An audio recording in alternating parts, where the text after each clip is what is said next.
Alhamdulillahilladzi arsala Muhammadan rahmatan lil alamin. Fabidzalika amarna an nashkura wa naqraha biwujudi sayyidil mursalin. Ashhadu an la ilaha illallah wahdahu la syarika lah, ilahul awwalina wal akhirin.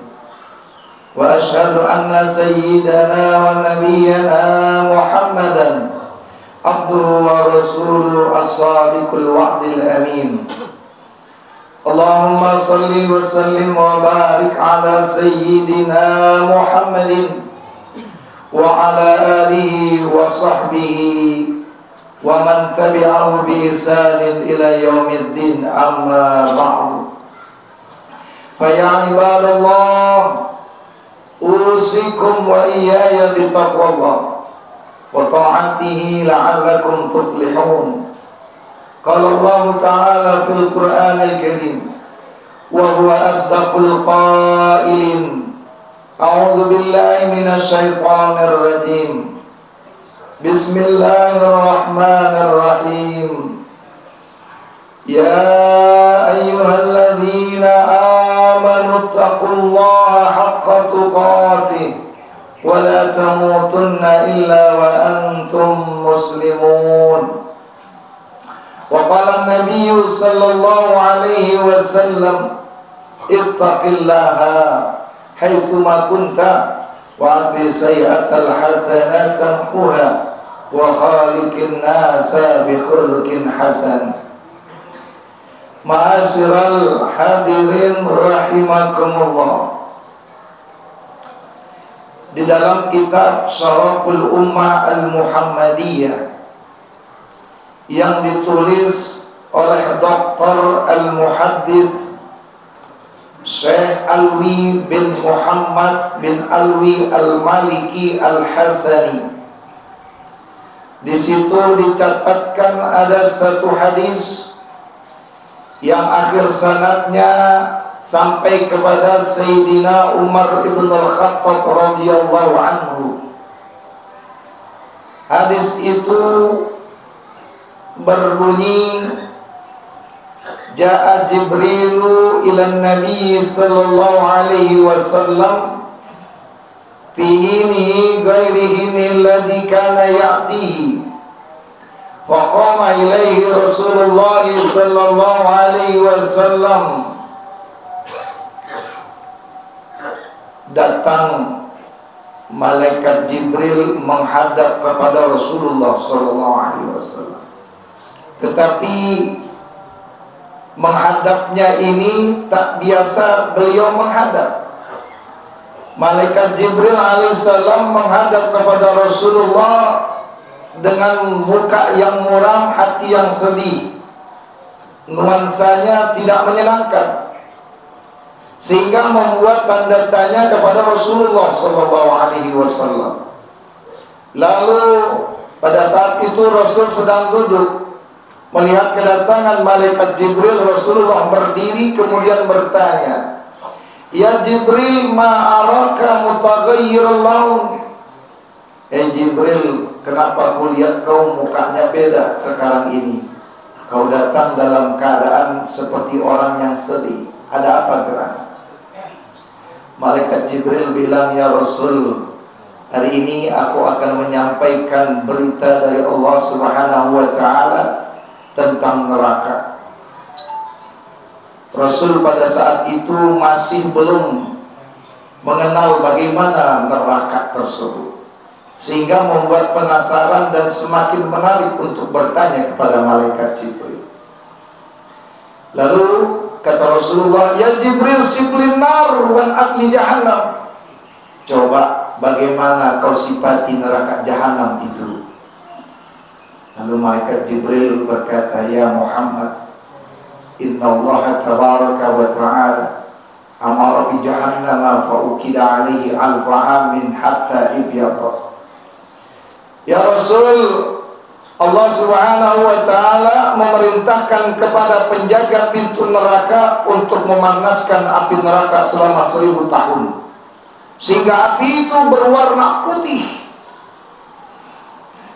Lalu kata Allah, api neraka itu belum panas, sehingga diulang untuk kedua kalinya selama 1000 tahun oleh penjaga pintu neraka.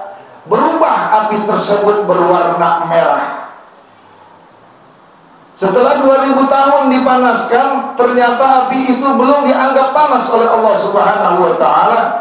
Kemudian untuk yang ketiga kalinya api neraka dipanaskan selama 1000 tahun, sehingga berubah warnanya menjadi hitam kelam.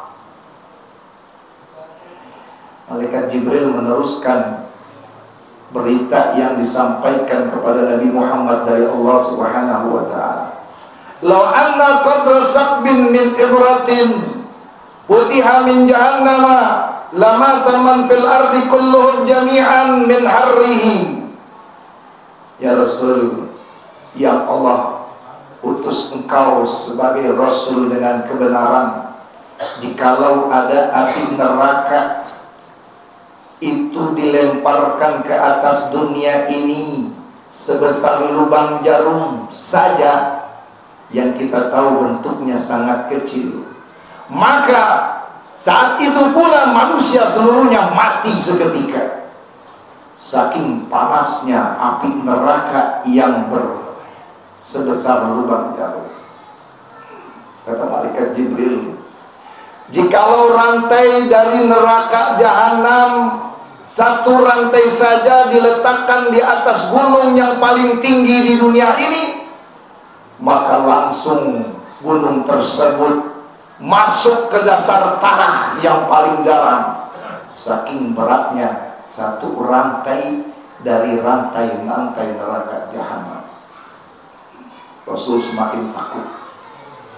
Lalu kalau malaikat Jibril, seandainya satu malaikat yang ditugaskan untuk menyiksa orang-orang di neraka jahanam keluar dan turun ke bumi, niscaya seluruh makhluk yang bernyawa mati seketika. Kenapa? Karena baunya yang luar biasa dan mukanya yang buruknya seperti itu. Ketika malaikat Jibril mau menyampaikan berita lagi, Nabi menangis. Ya Jibril, cukup, hasbi, jangan kau teruskan, aku tak kuat mendengarnya, nanti aku bisa mati.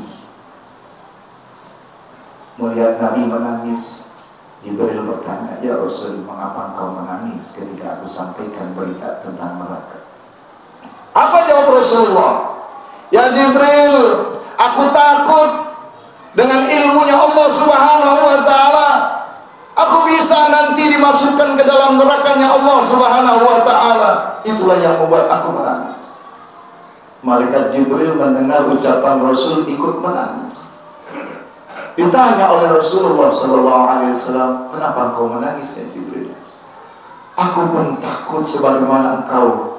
Bukan suatu yang mustahil jikalau Allah menginginkan, aku pun bisa dimasukkan ke dalam nerakanya jahanam. Kau bisa hadir. Kita tahu iblis sebelum dilemparkan ke dunia ini, mereka tinggal di surganya Allah Subhanahu wa ta'ala. Dilempar oleh Allah ke dunia karena kesombongannya, dan pada akhirnya dimasukkan ke dalam neraka jahanam. Lalu kemudian malaikat Jibril dan Nabi Muhammad menangis di tempat itu. Kemudian ada seruan dari Allah Subhanahu wa ta'ala yang menyampaikan kepada mereka berdua bahwa mereka berdua akan selamanya aman dan tidak akan pernah masuk ke dalam neraka jahanam. Setelah mendengar berita tersebut, Rasul pulang ke rumah semakin takut kepada Allah Subhanahu wa ta'ala. Setiap harinya ibadah kepada Allah semakin meningkat. Bahkan satu malam, ketika malam mengerjakan sholat tahajud, beliau berdiri begitu lamanya untuk melantunkan ayat-ayat suci Al-Quran. Dan pada saat itu istri beliau yang bernama Sayyidatuna Aisyah tak sengaja bangun dan melihat kaki Rasul bengkak luar biasa. Setelah Rasul menunaikan sholat malam, ditanya oleh Sayyidatuna Aisyah, "Ya Habibi, ya Rasulullah, engkau kan sudah dapat jaminan dari Allah tidak akan pernah masuk ke dalam neraka, sudah pasti masuk surganya Allah Ta'ala, ngapain repot-repot beribadah seperti ini?" Apa jawaban Rasul? "Ya Aisyah, ibadah yang kau lihat ini yang aku lakukan untuk membayar kepentingan aku bernapas setiap harinya, itu belum cukup. Afala akuna abdan syakura, aku ingin menjadi hamba Allah yang bersyukur." Rasulullah, kata Rasulullah, adalah orang luar biasa. Kalau ada makhluk yang tidak pernah dapat jaminan dari Allah bahwa orang-orang itu akan aman daripada nerakanya Allah, tapi dia bermalas-malasan untuk bisa beribadah kepada Allah Subhanahu wa Ta'ala, padahal belum dapat jaminan bahwa orang tersebut tidak akan masuk ke dalam neraka. Lalu pertanyaannya, neraka itu untuk siapa? Pulang ke rumah, lihat Al-Quran surat Al-A'raf ayat 179. Allah Subhanahu wa Ta'ala berfirman, "A'udzubillahi minasyaitonir rajim. Wa laqad jara'na li jahannama katsiran minal jinni wal insi lahum qulubun la yafqahuna biha wa lahum a'yunun la yubsiruna biha wa lahum adhanun la yasma'una biha ulaika kal an'am bal hum adallu ulaika humul ghafilun."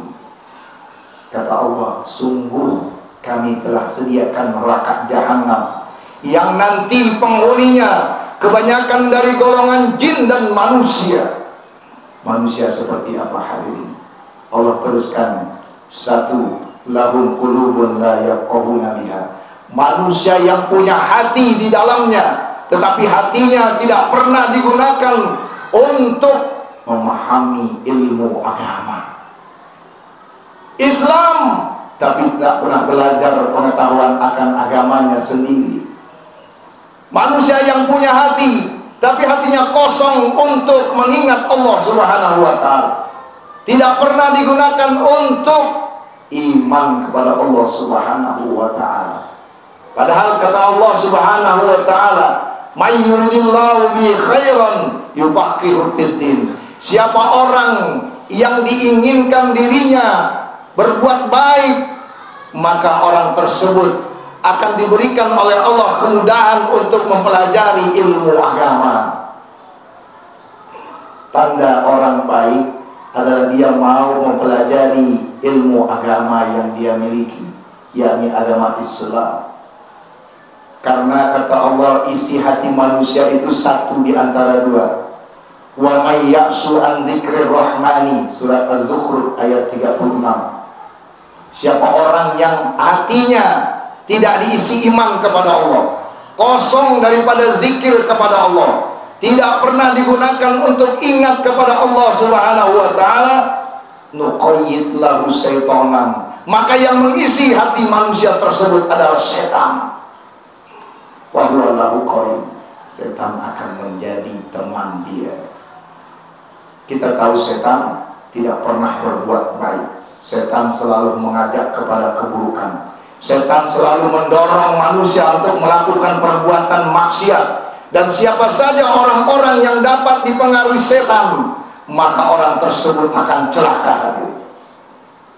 Jadi kalau kita lihat, mungkin diri kita atau orang lain sedang berbuat maksiat kepada Allah Subhanahu wa Ta'ala, apapun bentuknya, pasti yang mengisi hatinya pada saat itu adalah setan.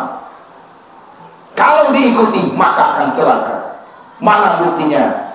Waman a'rada an dzikri fa inna lahu ma'isyatan dhanka wa nahsuruhu yaumal qiyamati a'ma. Siapa orang yang hatinya tidak pernah digunakan untuk memahami ilmu agama, tidak mau diisi iman kepada Allah Subhanahu wa Ta'ala, kosong dengan ingat kepada Allah, maka orang tersebut akan diberikan kehidupan yang sempit oleh Allah Subhanahu wa Ta'ala di dunia.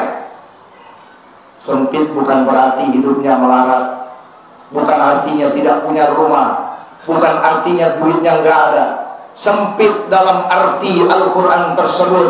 Orangnya kaya, rumahnya mewah, mobilnya banyak, hartanya berlimpah, tapi tetap terus merapukan, korupsi dan lain sebagainya. Kenapa? Karena isinya adalah setan.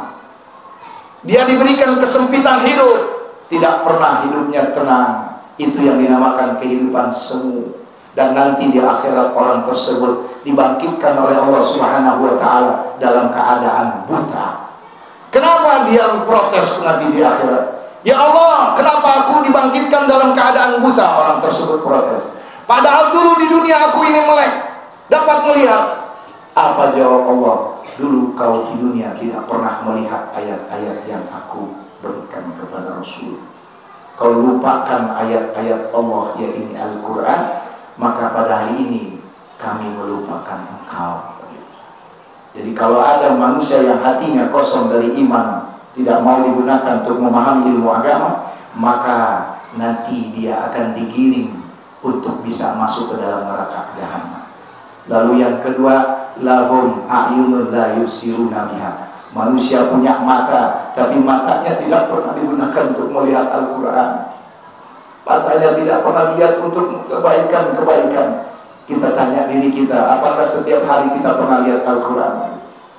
Mungkin seminggu sekali, mungkin sebulan sekali, mungkin hanya di bulan Ramadan kita lihat Al-Quran. Padahal begitu besar manfaat yang akan didapat bila mata ini digunakan untuk kebaikan. Ayat-ayat Allah ada dua, ayat yang terkandung di dalam Al-Quran, begitupun ayat yang terkandung dalam kehidupan. Contoh dalam kehidupan, kita tahu semut binatang yang kecil, selalu berjalan tidak pernah berhenti. Kalau berhenti yang dia lakukan silaturahmi dengan semut yang lain. Kalau kita gunakan mata batin kita, semut itu mengajarkan kepada kita, seolah-olah dia berkata, hei manusia yang kau diciptakan oleh Allah dengan sempurna, jangan banyak bengong hidup di dunia, jangan nganggur hidup di dunia. Kau hidup cuma 70 tahun, 80 tahun, setelah itu kau mati. Mari beramal soleh untuk kehidupan akhirat. Kenapa hadirin? Wa inna yawman inda rabbika ka'alfi sanatin mimma ta'udun. Satu hari di akhirat lamanya 1000 tahun di dunia. Kalau kita berbuat maksiat satu hari, lalu kita tidak minta taubat kepada Allah Subhanahu wa Ta'ala, maka kita akan dimasukkan ke neraka selama 1 hari, dan itu lamanya seperti 1000 tahun di dunia. Bagaimana rasanya siksaan Allah? Bagaimana orang yang berbuat maksiat selama 1 bulan? Bagaimana orang yang berbuat maksiat kepada Allah berbulan-bulan, bahkan bertahun-tahun tidak mau bertobat kepada Allah? Dipastikan orang tersebut akan masuk ke dalam neraka. Maka gunakan mata kita untuk senantiasa melihat Al-Quran, sehingga hidup kita bisa selamat dunia dan akhirat. Yang ketiga, kata Allah, lahum adhanun la yasma'una biha. Manusia punya kuping, tapi kupingnya tidak pernah digunakan untuk mendengarkan ajakan-ajakan dari Allah. Tidak pernah digunakan untuk mendengarkan ayat suci Al-Quran. Tidak peduli ajakan-ajakan dari Allah yang terdapat di dalam Al-Quran maupun As-Sunnah yang disampaikan oleh para ulama. Sebagai contoh, berapa banyak yang pada hari Jumat ini, ketika Allah Subhanahu wa Ta'ala melalui para muadzin-muadzin di mushola ataupun di masjid yang mengatakan hayya 'alas shalah, mari datang ke masjid untuk sholat. Berapa banyak yang sholat dengan yang tidak sholat? Padahal Allah Subhanahu wa Ta'ala menjanjikan, siapa orang yang sholat di masjid dengan melaksanakan secara jamaah, maka kalimat sholat azan yang kedua ada yang berbunyi hayya 'alal falah. Kalau kau sholat di masjid dengan benar, sesuai dengan syariat agama, dilakukan secara berjamaah, kau keluar dari masjid, engkau akan mendapatkan kebahagiaan sebenar-benarnya. Tapi kita kebanyakan tidak percaya. Padahal Allah Subhanahu wa Ta'ala. Nah, kalau orang-orang seperti ini punya hati tapi hatinya beku, punya mata tapi matanya buta, punya kuping tapi kupingnya tuli, kata Allah, ulaika kal an'am. Mereka seperti binatang ternak. Kok bisa hadirin? Coba bayangkan kambing kalau masuk kebun orang yang diambil hanya rumput. Tapi kalau manusia yang hatinya beku, matanya buta, kupingnya tuli, masuk ke rumah orang, harta diambil, orangnya dibunuh, lebih sesat dari binatang. Balhum abau, lebih sesat dari binatang. Ulaika humul ghafilun, mereka adalah orang-orang yang lalai. Mudah-mudahan kita jangan sampai punya hati beku, jangan sampai mata kita buta, jangan sampai telinga kita tuli daripada kebaikan-kebaikan. Dan mudah-mudahan khutbah singkat itu batu ini ada bermanfaat bagi kita semua. Barakallahu li wa lakum fil Qur'anil azim wa nafa'ani wa iyyakum bima fihi minal ayati wa dzikril hakim. Wa taqabbalallahu minni wa minkum tilawatahu innahu was-sami'ul 'alim. Aqulu qawli hadza wa astaghfirullahal 'azim li wa lakum wa lisa'iril muslimina wal muslimat wal mu'minina wal mu'minat fastaghfiruhu innahu huwal ghafurur rahim.